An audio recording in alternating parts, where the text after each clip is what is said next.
Hello, guys and girls. It's I, Aaron Halo 18, here once again.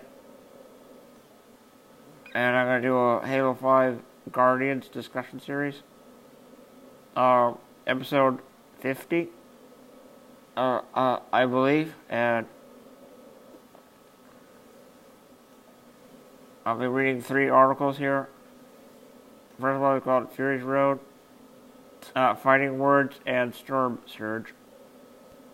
On the canon folder on the Halo website. And all 3 are by Grim Brother 1. I mean, they all are.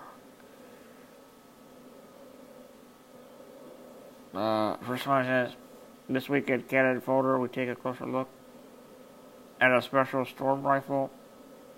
This weekend canon folder, the next one is this weekend canon folder. We dive deep into Halo's crossover with Killer Instinct. And Storm Surge says, this week in Canon Folder, we take a look at some of the Armor Storm lore.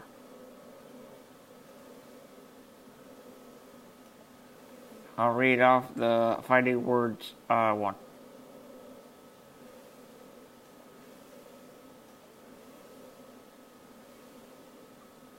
Issue 64-bit.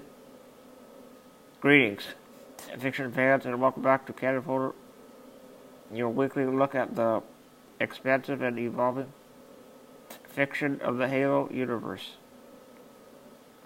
Last week we spent a bit of time looking at some of the extended lore behind new bases, armors, and weapons of Halo 5 Guardians. New content update, Hammerstorm, which is, as many of you know, slammed onto the shores of your Xbox One consoles this very week. And yes, you play as Arbiter and Killer Instinct, I guess, which is kind of strange. It doesn't make sense. I guess because Killer Instinct is Xbox One, I guess. This week, though, I'd like to first extend a warm, and this is from February of this year, the 27th, actually. I'll restart this reading the words here. This week, though, I'd like to first extend a warm welcome to the Killer Instinct community, many of which might be visiting our humble Halo Adobe for the first time, and for good reason, as this past weekend, during the already intense final round coverage of the Halo World Championship North American Regional Finals, we dropped the full trailer and review of a very cool partnership that sees a noble Sindeli Sakhili warrior leap into battle against cast of Killer Instinct on Xbox One, read on to get the skinny. And they show the Killer Instinct amateur trailer of him in the game, I guess. And the video is called Creating the Perfect Combo. In the mid to late 90s, your humble scribe sacrificed many a quarter/token at the local Tampa Bay area arcade, with almost every one of them being dropped into are arguably the loudest and prettiest cabinets available. The ones that housed Killer Instinct 1 and 2. I ate it up.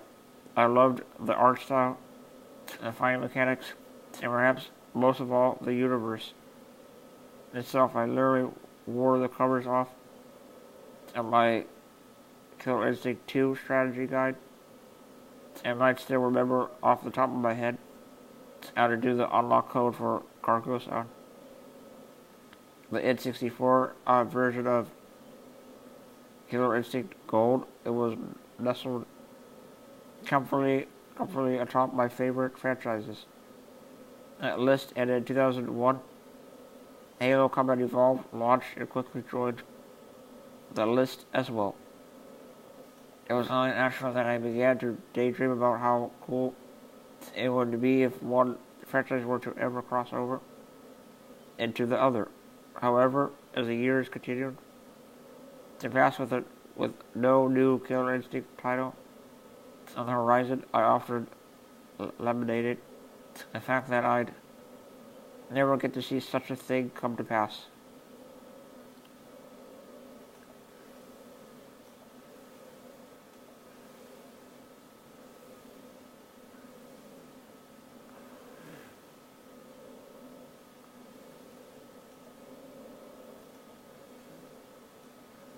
I was gonna play the trailer here.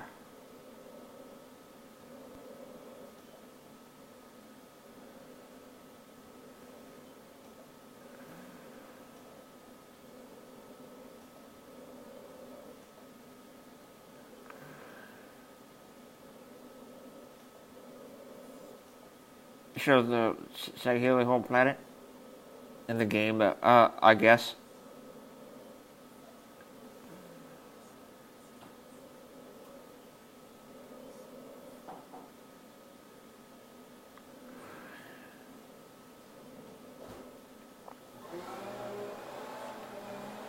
That's my mom cleaning upstairs. I guess.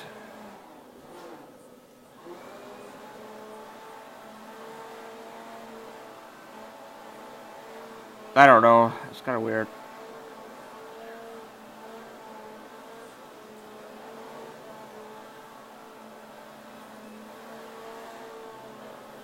Arbiter is a character of this game. I don't know.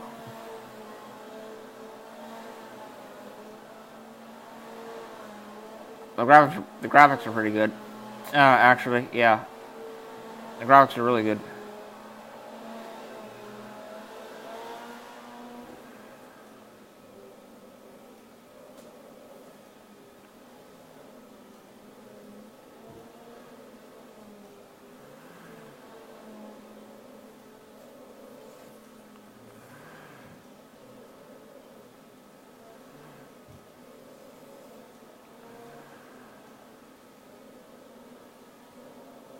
I don't know.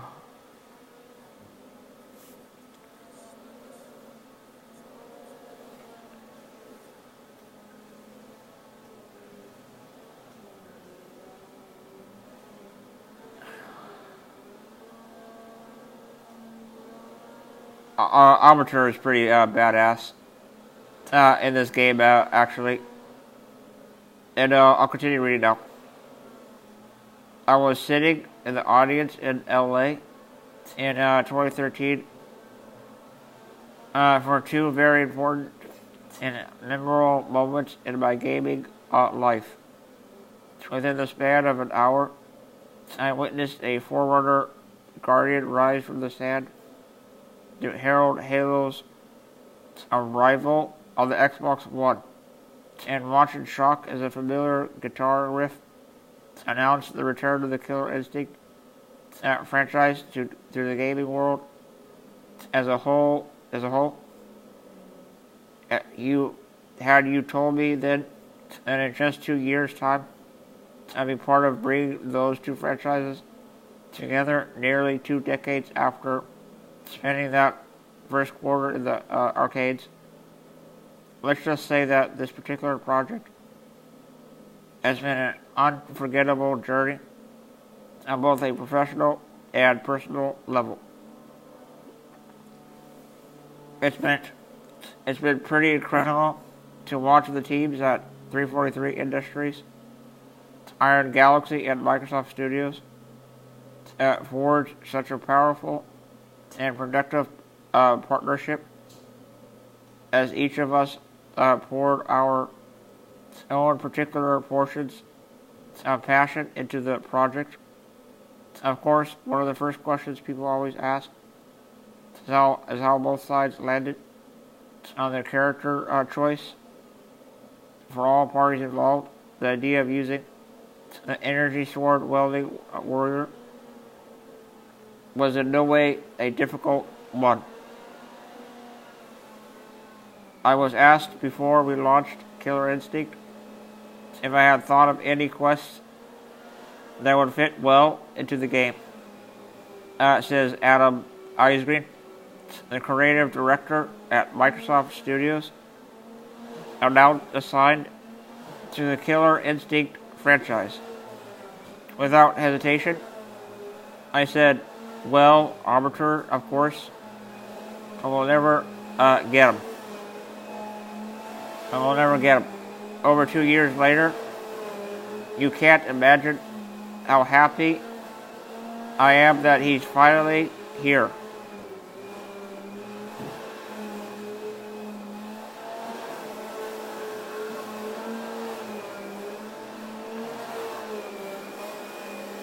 That's my mom balcony in the background up there. I hope you don't mind the noise. It's kind of loud. I know.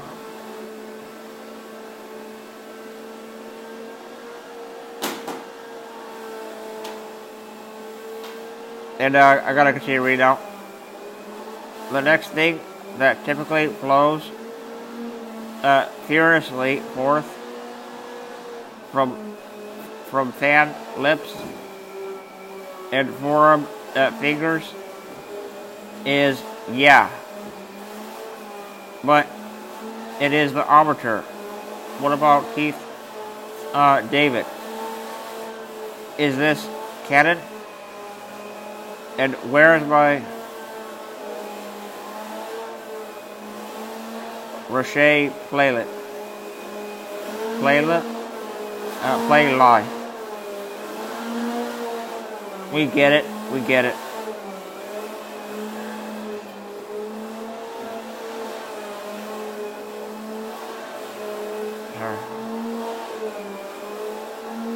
The answer that is from pretty early on, it was decided that to both make things easier from a fictional expandability perspective,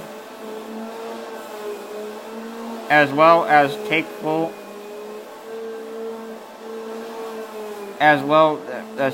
advantage of all the cool opportunities available in the Killer Instinct ecosystem, that it would be best to create a versatile could be anyone. Sakhili Warrior for the role was leveraging the obvious advantages that the familiarity of the Arbiter title and characterization might afford us. Just as countless Arbiters have faced impossible odds to represent the honor and glory of their people, this Arbiter was created to represent the glory and honor of the Halo universe against an impossible new challenge.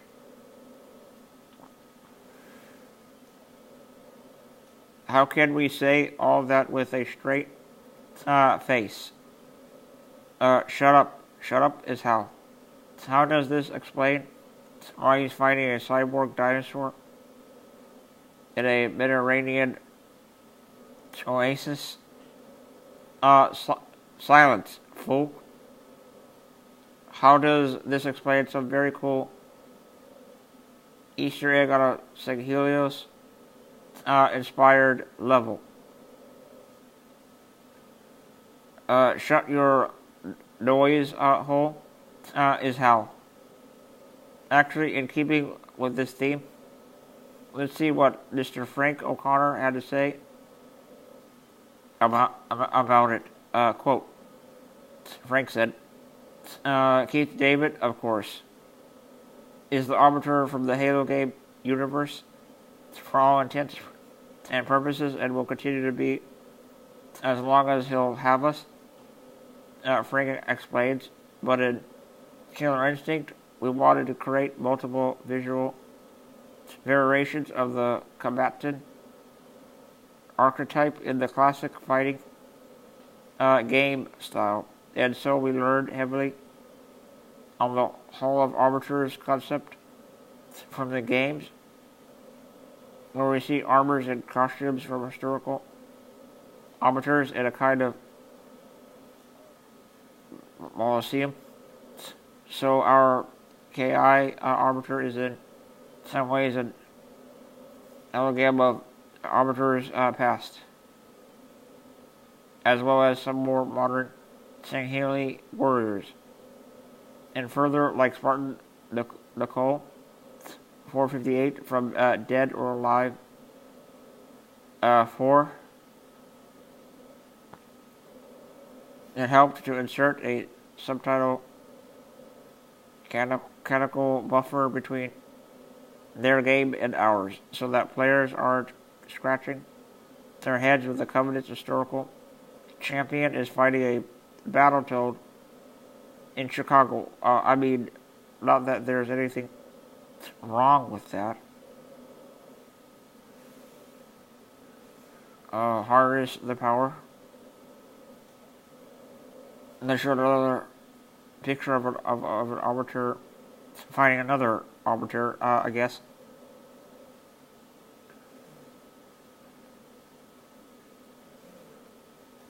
So, let me continue. So with all of that in mind, let's talk looks. Thanks to the customization options available within KI, we're able to offer players a wide array of options when it comes to role-playing their particular elite character, while every arbiter wields the vulnerable T-51 carbine for range attacks for up-close and personal encounters. The default character will utilize Prophet's Bane, while the alternate retro version will wield a classic energy sword. For the different costume options, we pulled from a variety of sources, allowing fans to customize their character with a range of elite roles and armors found in the Halo universe. Let's take a look at what you'll be able to choose from, and specifically for KI fans that are curious where they come from in the Halo universe. This game has the arbiter suit from Halo 2 and Halo 5, I guess.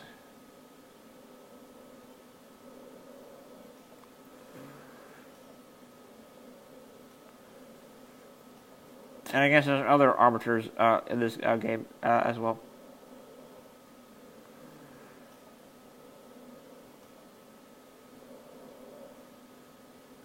I mean, they're all the same arbiter, but I guess it's different suits. This one is Kadon, the default livery for the Killer Instinct arbiter mirrors that of Thel Vadem's in Halo 5 Guardians, showcasing a classic Sangheili design that has adored noble clan leaders and warrior keep Kalashnians for millennia. In addition, players can unlock stunning color combinations that might have been donned by Sangheili Judge Kings long since past. My personal favorite is Platinum While armor with crimson filigree that more than subtly call to mind the elite ultras. As far as arbiter, nearly all of the characters in the Xbox One edition of Killer Instinct have a secondary base aesthetic, normally classified as a retro costume, especially for Illuminati characters from KI 1 and 2. Of course, when it comes time to pick the alternate base visualization for the Killer Instinct, arbiter. There was only one logical choice, which is why players will also be able to recreate Thalos' classic look from Halo 2 Anniversary. Combat. The Saghili combat harness has many functional and aesthetic variations, and has been worn with honor and distinction on the battlefield by a host of elite warriors across a range of different ranks and roles. For Killer Instinct, players will get to select the combat harness shown in the Halo 2 Anniversary campaign, which would combine with the various color options allow players to play as different ranks within the Covenant military, including that of Supreme Commander.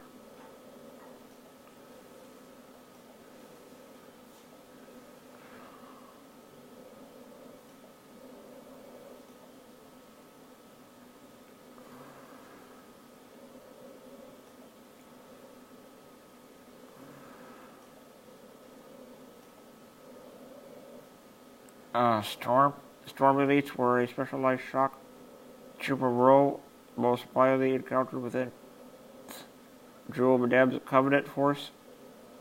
Players who unlock the Storm armor might also find themselves imagining that they are fighting a highly civic and peculiar Saghili agent who has been utilized by the Office of Naval Intelligence on more than one occasion, most notably within the pages of the Halo Escalation comic series.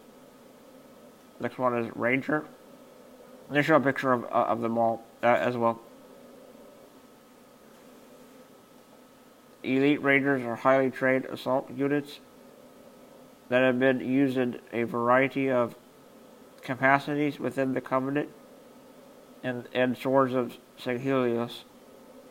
In Killer Instinct, players can bring their own exo-atmospheric onslaught with the Ranger harness style seen in Halo Reach.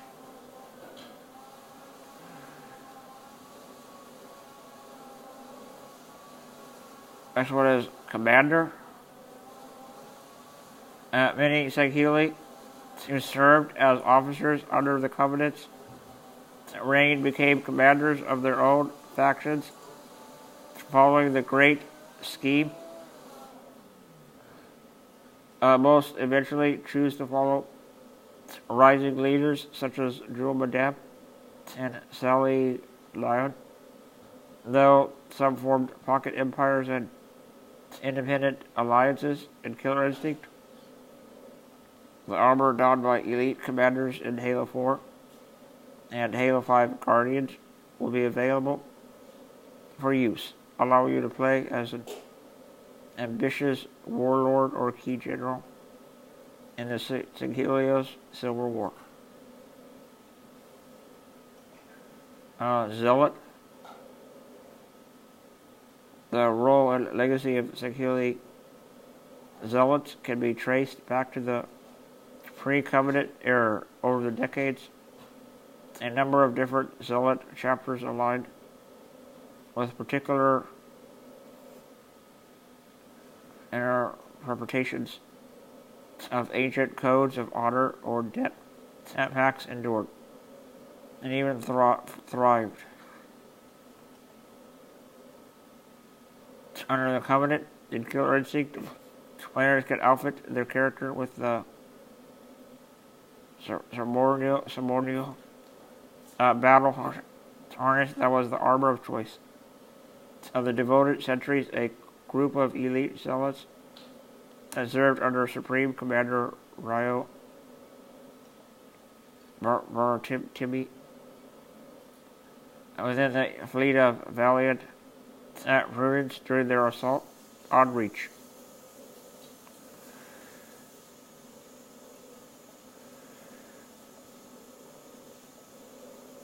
The aesthetics were an ancient warrior order with deep ties to ancient Singhili beliefs, fervently devoted to their pre-covenant faith, while the aesthetic military forces have been formally dissolved following the formation of the covenant and the rite of union. Aesthetic priests continue to secretly initiate worthy Singhili warriors into their ranks, keeping the ideals of their martial order alive within the covenant. In Killer Instinct, players can adorn themselves with the armor of the fabled aesthetic guard, first seen in Halo 3.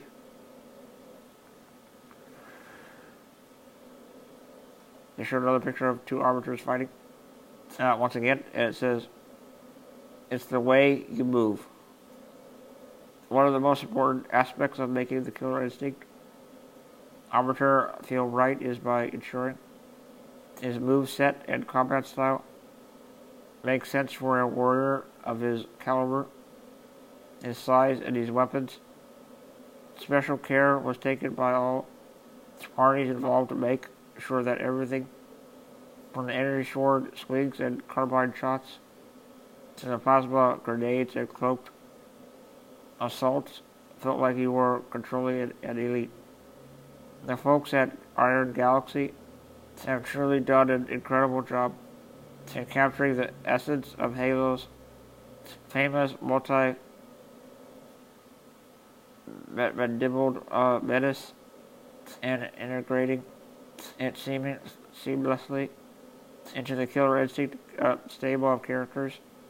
While the Killer Instinct team will be talking more about the full arbiter move set soon. We wanted to give you a taste of the combat traits that drive the character's fighting philosophy.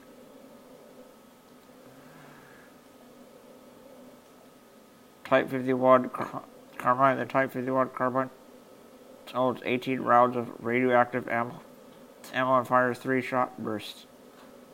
Once the magazine has been emptied, gunshots are replaced by melee attacks. A plasma grenade. Sticky anti-personnel plasma grenade that detonates after a 3-second delay. Throwing distance can be changed by pressing forward or backwards. Grenade blast can harm both players. The arbiter carries three grenades. Replacement grenades are salvaged over time. Energy sword. The arbiter carries a master-crafted covenant energy sword. Thal Madam's personal blade, the vicious prophet's bane. That's what they call the sword, actually.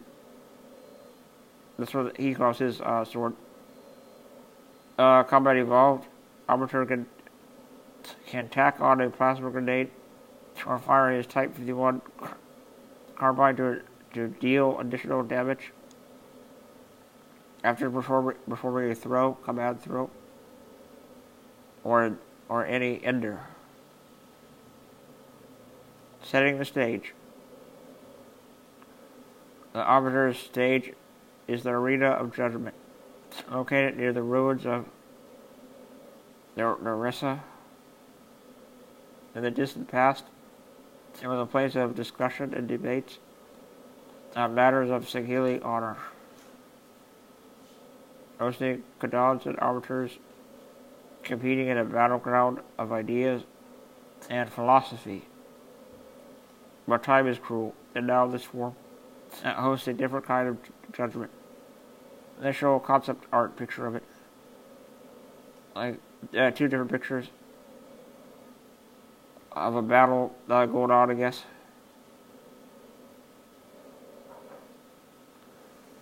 And below the picture says,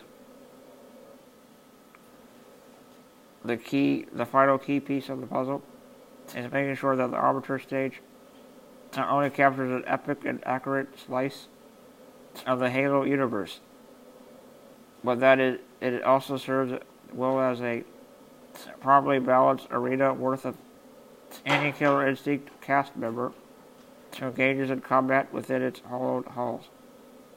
343 Industries and Iron Galaxy work closely to minimize the advantages of leveraging assets born from the Singhelios areas of Halo 5 Guardians, while creating a living and breathing scene for players to face off in, one that includes more than a couple cool Halo Easter egg moments we're sure you'll enjoy catching. For more thoughts on the task of crafting such an arena, I grabbed friend, colleague, and mod Vivian Kenneth Peters. It was one of the crazy characters on the 343 side. It was instrumental in the project's progress. Quote, Thelmadam is from the latest link in a long chain of arbiters that stretch back thousands of years. Judge kings, peacemakers, teachers, and tyrants of Singheli. Myth and history led the Singheli clans. For Killer Instinct, it was not only important to allow players to forge a narrative, to build their own arbiter, but also see their stories played out on a stage. In this case, literally, for this we choose an ancient temple that Singhelios caught in the crossfire of the war between the swords of Singhelios and Covenant. Its ancient walls progressively broken as the match plays out, pushing the scripting capabilities of Killer Instinct to kill the limit. We see elites fighting and dying, war engines spending their last energies in fierce battles for aerial dominance that ended in vanquished craft at careering out of control. In Killer Instinct, the Arena of Judgment is a testing ground for stage warriors from elsewhere. When your customized Singhelian champion faces off against cyborg raptors,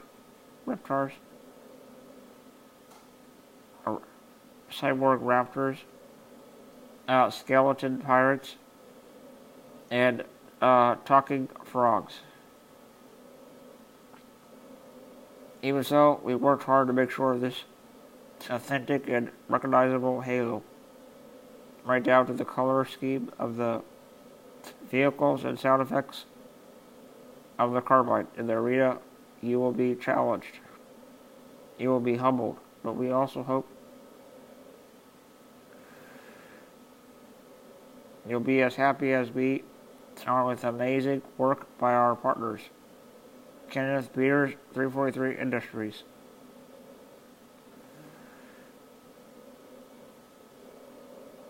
As you see above, as a bonus, we've also included some pretty awesome concept art from Iron Galaxy's talented team in order to show you some of the intention behind the Arbiter stage as it evolves throughout the match.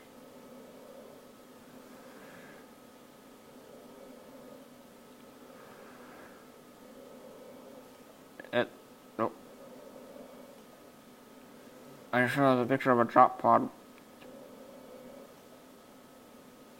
over mountains, I guess. And it says, at a more complete Halo-centric note, as noted on this month's Halo livestream, you can now place UNSC drop pods into maps using Halo 5 Guardians Forge mode, and trust us, fans are already doing ridiculously cool things with it. The new addition also prompted the lovely denizens of r/Halo starting to inquire about the new look. Well, story-loving subredditors, I'm happy to oblige. This week's Universe article will update the UNSC drop pod entry with a new coat of paint and a bit of new info to state your curiosity. Phew. What? PHEW. So, there you have it, folks. Hopefully you've enjoyed our fairly comprehensive breakdown of some of what fans can expect to experience when they step into those size 24 hooves when Killer Instinct Season 3 hits this March. I'll let Adam Ice Cream from MS and the KI team have the last word. And he said, I hope that both Halo and Killer Instinct players will use that we 343 Industries Microsoft Studios and Iron Galaxy have delivered a character that you can all be proud to play. One that upholds what's great about the character from his origins in Halo, but in a way that makes him fun in Killer Instinct and unique among the cast. Adam Ice Green, Microsoft Studios. And with that, we close for this edition of Cannon Folder. If you're interested in learning even more about the Arbiter and Killer Instinct Season 3, it might be prudent to check out the Halo World Championship Finals on March 18th through 20th, 2016. Just saying, if you are interested in learning more about the Killer Instinct universe and franchise in general, make sure you check them out on the web and on Twitter. To the KI-based community, we hope you enjoyed your stay. To Killer Instinct and Halo fans alike, we hope you're excited about what you've seen today and are looking forward to getting your Elites Ultra on soon. Until next time, live well, play Halo, and don't forget to use your shadow meter.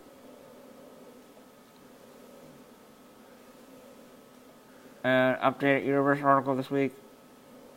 So you want to see drop pods. The drop pod is a means to have troop deployment from very high altitudes, or in most cases, from space. The equipment is most frequently employed by orbital drop shock troopers, ODST, but has seen increased use by Spartan 4 personnel in recent years.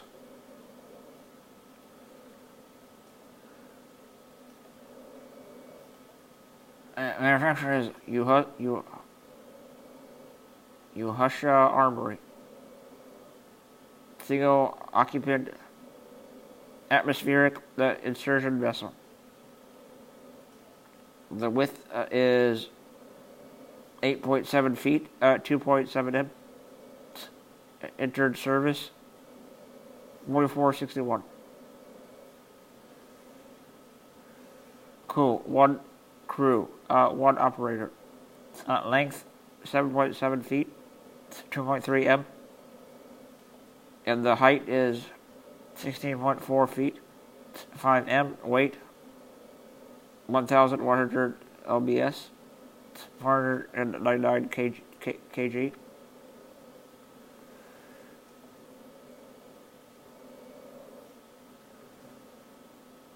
And the summary: the single occupant atmospheric insertion vehicle, SOEIV, commonly referred to as a drop pod, is a classic human entry vehicle.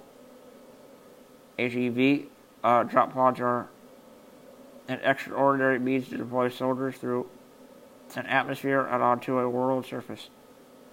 Instead of using traditional dropships, ODSTs are released in individual pods, which gives a soldier more maneuverability and creates less of a target for the enemy, despite the obvious danger inherent in SOEIV deployment. These drops actually have a lower overall attrition rate and in combat than conventional dropship deployment. This is primarily due to the fact that each soldier is being convoyed separately instead of together in one craft. Another major advantage in SOEIVs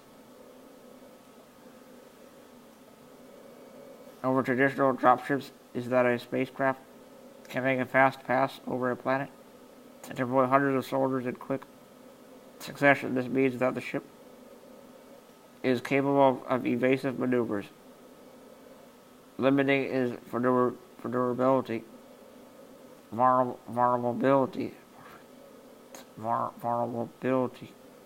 to attack.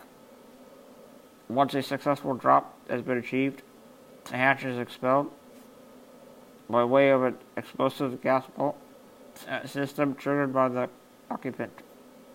While this sort of deployment has been refined, over time many drops can still end unsuccessfully due to equipment malfunction or user error.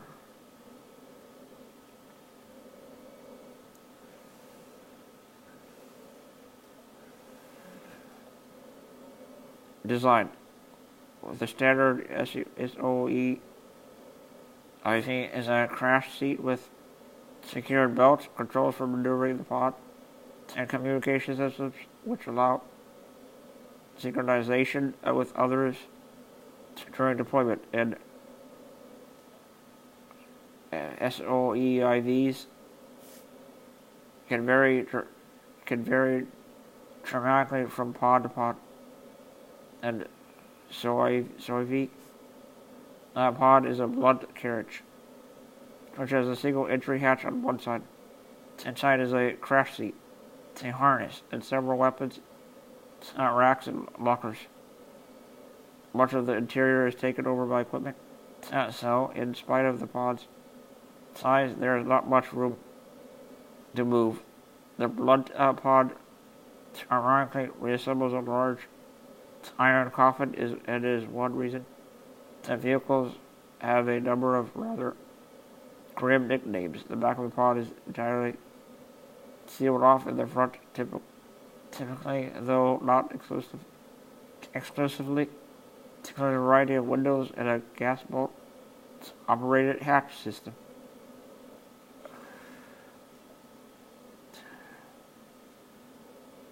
Function.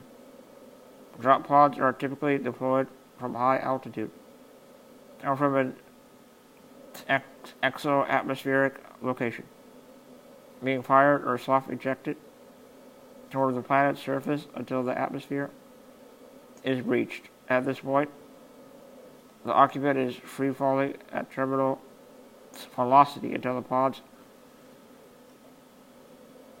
automated braking chute system is initiated, thrusting the pod backward prior to landfall. The top-mounted braking chute system itself is an extended cable attached to four pedal-like flaps which automatically activate at a low altitude, reducing the pod's momentum. The combined efforts of reverse thrusters and airfoils show the craft enough to ensure that impact is not usually fatal.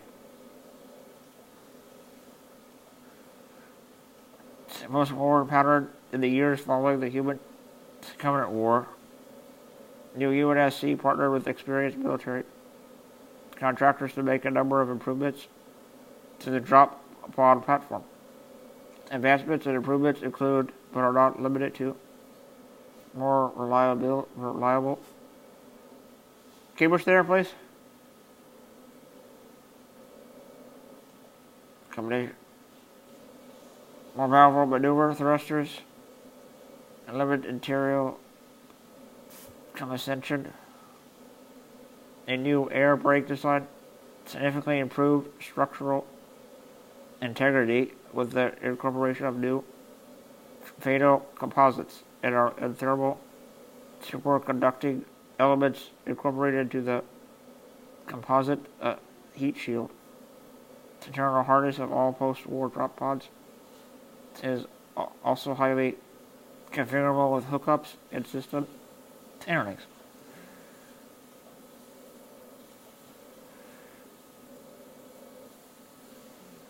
Compatible with the latest ODST metal dress and Spartan Locke variants.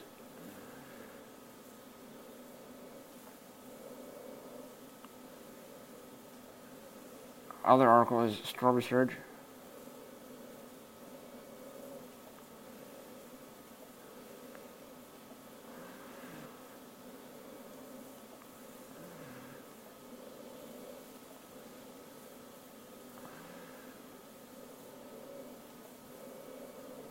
Issue 63. How it goes, Halo fans. This week has been a busy one at the studio as we tackled 2016 and are preparing for the impending arrival of Halo 5 Guardians' next content update, Hammerstorm. Speaking of which, after reading Bravo's excellent preview last week, I think a few of you inquired about when we might talk a bit about the lore behind some of Hammerstorm's upcoming aspects like maps and armor. Fortunately, that particular question has a relatively easy answer today. So while last week we chatted about some fun fiction that certainly sits on the outskirts of canonical relevance, this week we'll be moving the needle back much closer to the storytelling sweet spot. Let's dive in.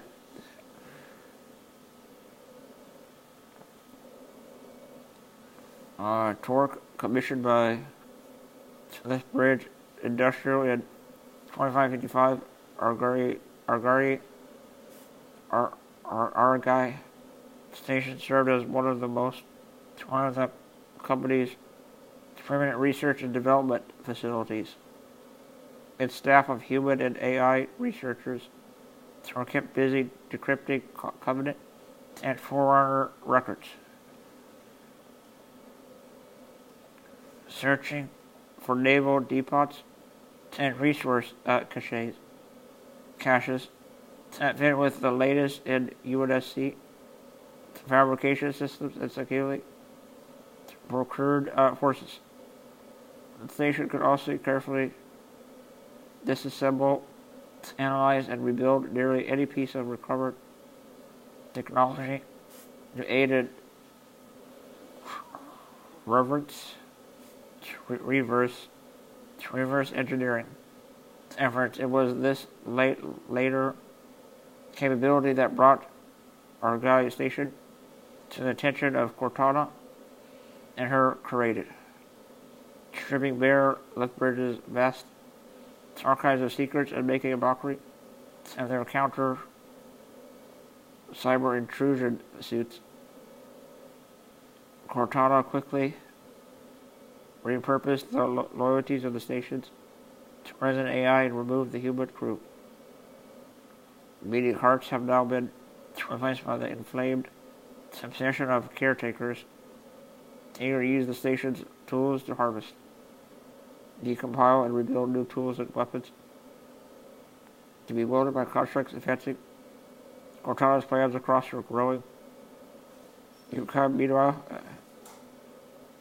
an audacious plan has been hatched to deny the created their prize aboard Argaria Station with Spartan operatives to save or steal the manufacturing systems on board and wipe the AIs. And they show a picture of the station as well.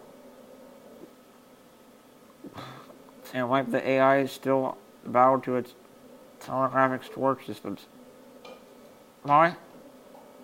Yeah. She was there in order to train there for the assault. A perfect recreation of a critical area on Urugai's head for.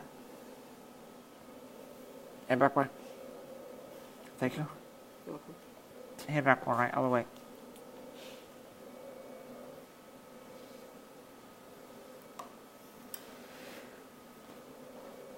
Habitat rig has been constructed in Wargames, codenamed Torque.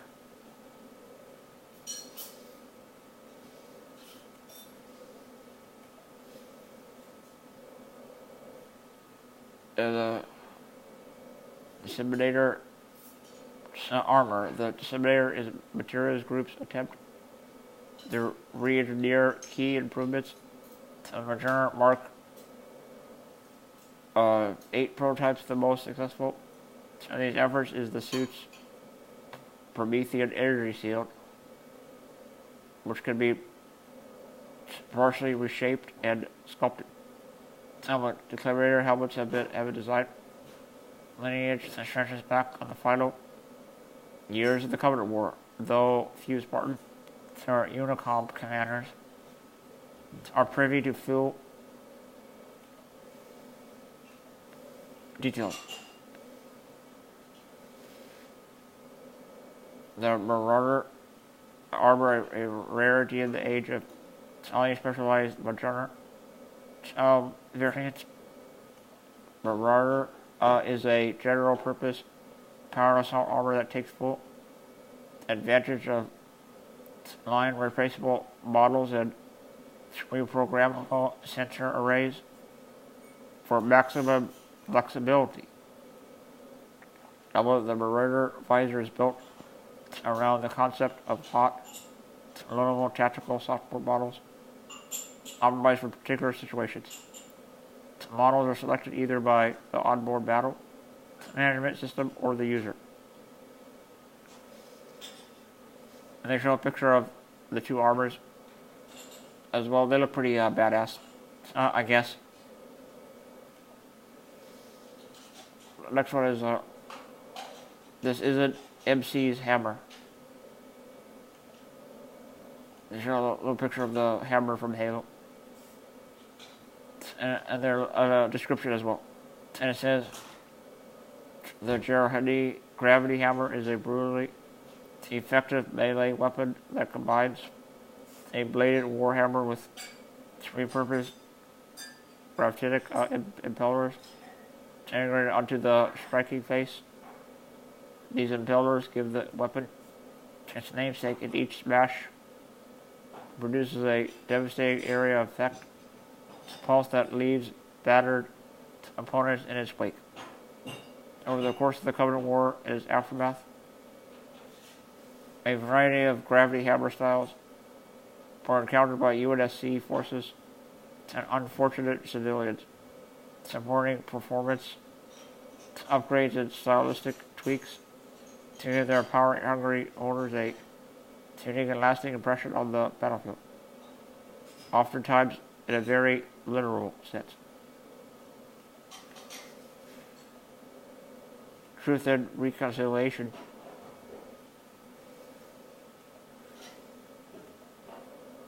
And 8 Walk 326413 said, as of 2558, where's Naomi 010?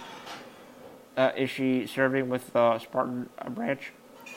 Answer, as of 2558, Spartan 2, Naomi 010 is still enlisted and serving. However, the details of her current deployment remain classified.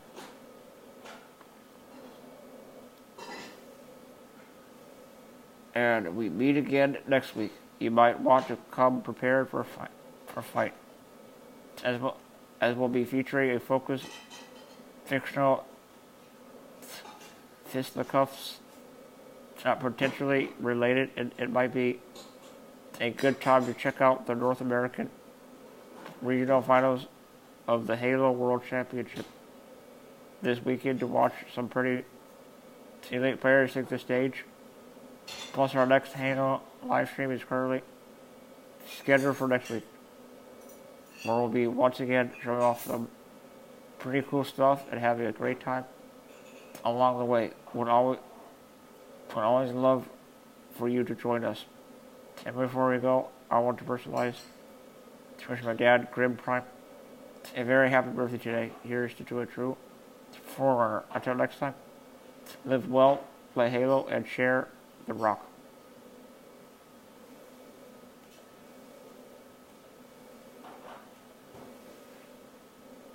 New Universe article this week. Binary rifle, long-range threat neutralization system deployed.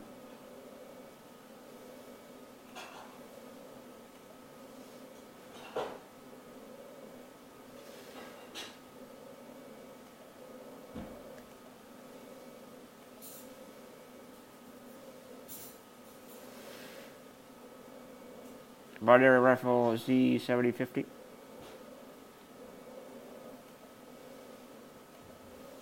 Special application.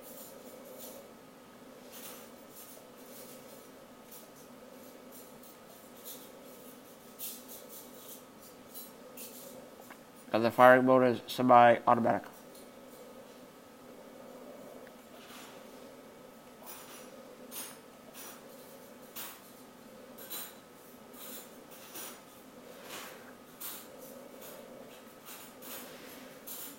The height is 15.6 N, 39.5 cm.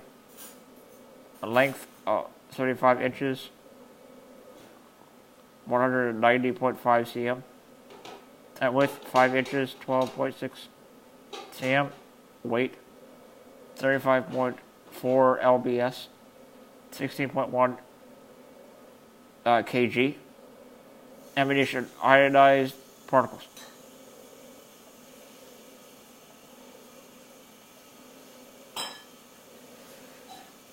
Summary: encountered a number of subsidiary patterns in the service, Promethean constructs controlled by the Didact, and created the Z750 special application sniper rifle, normally referred as the binary rifle, is a brutal masterpiece of forwarder weaponcraft. At the height of forwarders war against the virulent flood, the binary rifle was welded by flesh and blood warrior servants and military contracts alike, employed to eliminate the persistent key mines and particularly dangerous parasite war forms with powerful hard light jacketed anti-particle beams. Organic targets are often utterly destroyed with a single shot, burned and broken. Beyond any means of regeneration or medical reconstruction. With the firing of Halo and complete loss of forerunner command and control through the domain of most of these weapons and their security measures triggered, reducing them to formless fragments that were then lost to memory and time. Some located on Requiem and their own master keys remained intact. Welded by Promethean lights guarding the Didact's cryptum at the behest of the librarian. The Didact's release, his store of binary rifles were for a time turned to a new purpose, scoring humanity from the stars. Scourging humanity from the stars. With the Didact's seeming defeat, the Prometheans and their weapons entered the service of his ambitious ally, Troubadour, until ascension of Cortana on Genesis, and her reclamation of key command channels.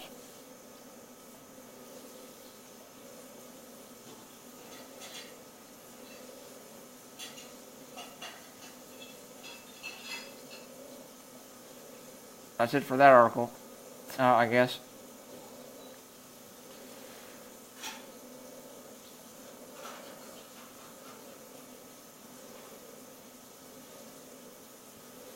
And the last one is Fury's Road.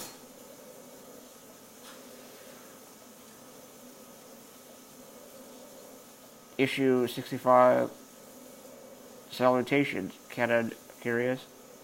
So welcome back to another edition of your favorite lore-related letter. In case you missed it, last week we definitely straddle the fiction fence with our in-depth look at Halo's upcoming crossover to Killer Instinct on Xbox One. Showing the first details on all the singularly starring roles you'll get to play as when KI's Season 3 drops on March 29th. While we focused on the deployment process and creative collaboration with our friends at Microsoft Studios and Iron Galaxy, the Killer Instinct folks held a Twitch stream earlier this week to show off the first in-depth reveal of Arbiter gameplay. If you missed it, then have no fear. We've got the mod right instinct. Nope. As we got the VOD right here. While this week will feature a lighter fare, overall we'll be taking a closer look at something some of you have been asking about since the Hammerstorm update. Hit Halo 5 Guardians in late February. Those sweet new storm rifles after our forays into deeper lore looks into wreck weapons like River of the Light and Blood of Saban. Several community members inquired if we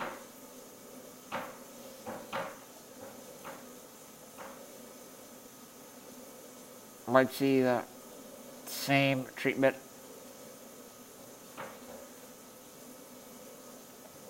given to one of the new storm rifles.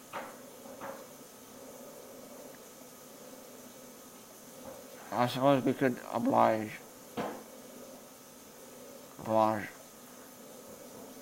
Deep links. Based out of the Sexilius, kind of contemporary Ladub Armory has spent centuries developing components for Covenant combat harnesses.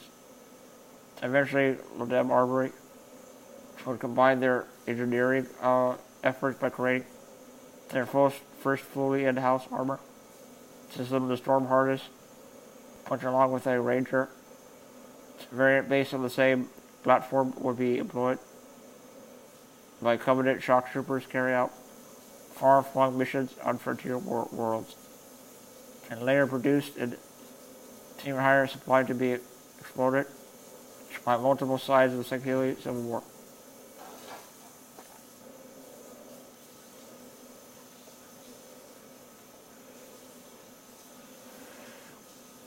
After decades of success with armor, systems will love armor to branch out into creating weaponry. They show a picture of a new storm rifle with an orange gold color and red and white colors on it. Looks pretty cool.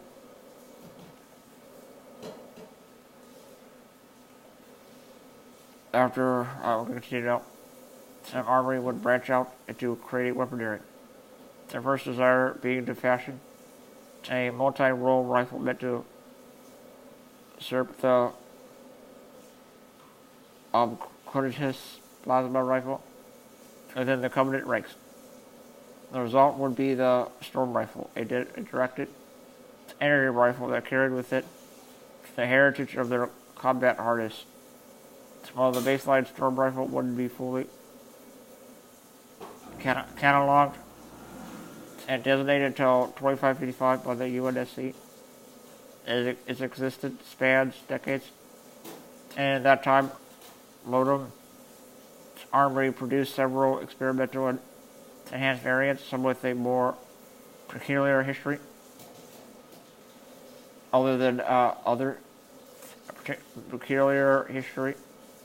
than others.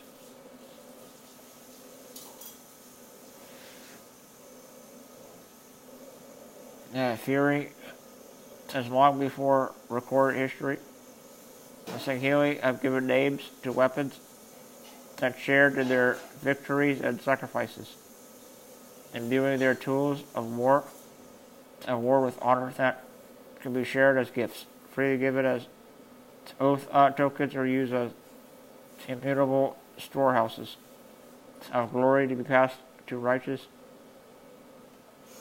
descendants. Etchings and scars commemorate past trials and serve as reminders and tallies of accumulated distinction, attesting to elaborate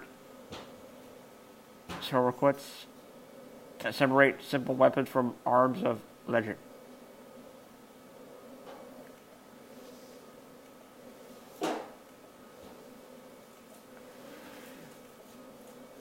For all its refined and advanced technology, Fury is not fated to be passed down.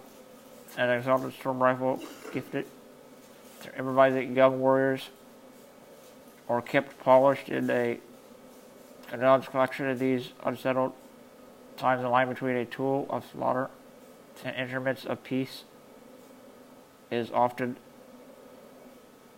imperceptible.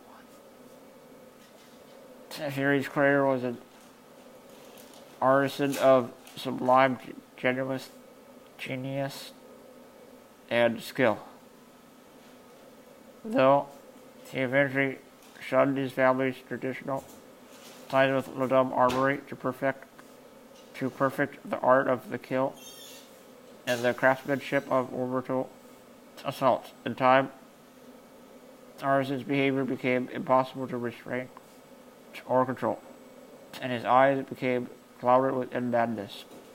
His name, his titles, and the story of his death were stricken from Covenant records, and only his personal sidearm returned to his home in Impera on Sicilius, wrapped in linen and sealed with sigils, known only to the highest-ranking zealots, clad in an immutable shell and sheathing with power that hinted at heretical modifications. Fury quickly passed into the hands of foolhardy Kepra, warriors who sought to use his power to advance their interests. Some found glory, others death, but all burned brightly for a time. Codified. Or is it codified? As we talked about before around these parts, Halo New Blood is getting a much anticipated print release from our partners at Simon and Schuster. The Matt 4-back pen novel set to release on March 15th and focuses on everyone's favorite heroic hell jumper, Edward Buck. If you've not yet checked this story out and have been dying to know what happened to the Alpha Lion Squad after the events of Halo 3 ODST, then this tale is definitely for you.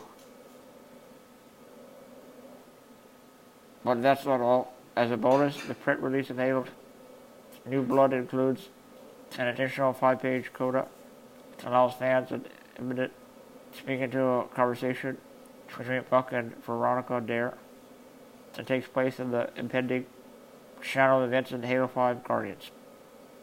All in all, Halo New Blood is a story that every Halo fan should check out. And now you can actually place it upon yourself.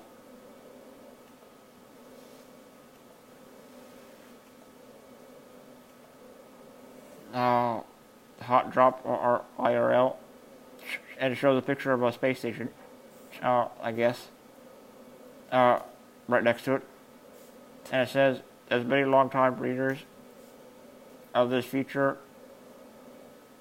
are likely aware, yours truly has spent many a year heavily inspired by and involved in the real-life science world. So back in issue 33, we dedicate the space to space. I spent time talking to some fabulous folks in the field about the relationship between science and science fiction. With that in mind, we wanted to give huge congratulations to NASA astronaut Scott Kelly and his cosmonaut compatriot Michaela Nico for completing their epic and historic year in space mission this week. Over 340 days, these heroes, researchers aboard the International Space Station, will help from the Foundation to advance deep space exploration, helping humanity make it to Mars and beyond. Who knows? Maybe their efforts will eventually aid future human science when old Tobias Shaw, Strongholds, Fujikama finally show up. Congrats on an incredible and historic feat, gentlemen. And with that, we close for this week.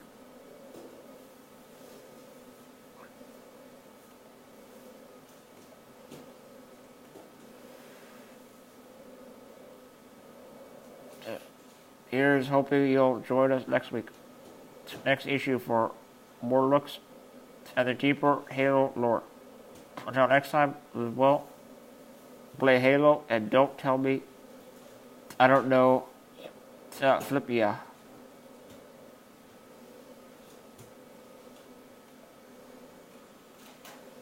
Grim. New Universe article this week. Incineration. Canada. The Z-390 incineration cannon fires a powerful energy charge that spreads out upon impact.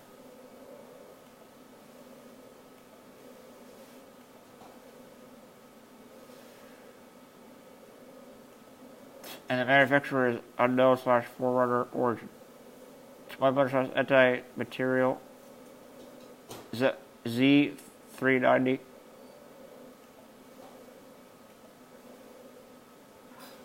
Keep it there, boy. Length 53.1. All right. Other hand for.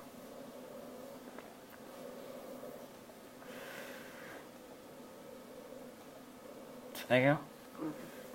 Length 53.1 inches, 134.8 cm. Width 7.9 inches, 20 centimeters. cm means centimeters. Height 15.9 inches, 40.5 cm. Summary: alpha used to strategically purge sites rapidly undergoing transformation into flood control. The Z-390 incineration cannon is a shoulder-mounted munitions launcher that fires multiple energy projectiles and undulating streams that decimate anything they strike, creating to topple the nightmarish spore mountains of the flood, burn their wretched light beasts from the surface of dead worlds, and annihilate nascent key mines before they could spread their malignant influence. The incineration cannon was a favorite weapon of the forerunner general known as the Didact. In vast quantities of weapons were created in one of his Promethean forces in the years before his confinement in Rec Room. Though the flood has receded, the created to now control the Prometheans are still in need of weapons that can topple towers, bring down armored beasts of war, and incinerate enemy champions beyond any possibility of recovery. And I guess every time they show weapons, they show Spartans, the multiplayer holding the gun in their hand. This is also a Promethean weapon as well.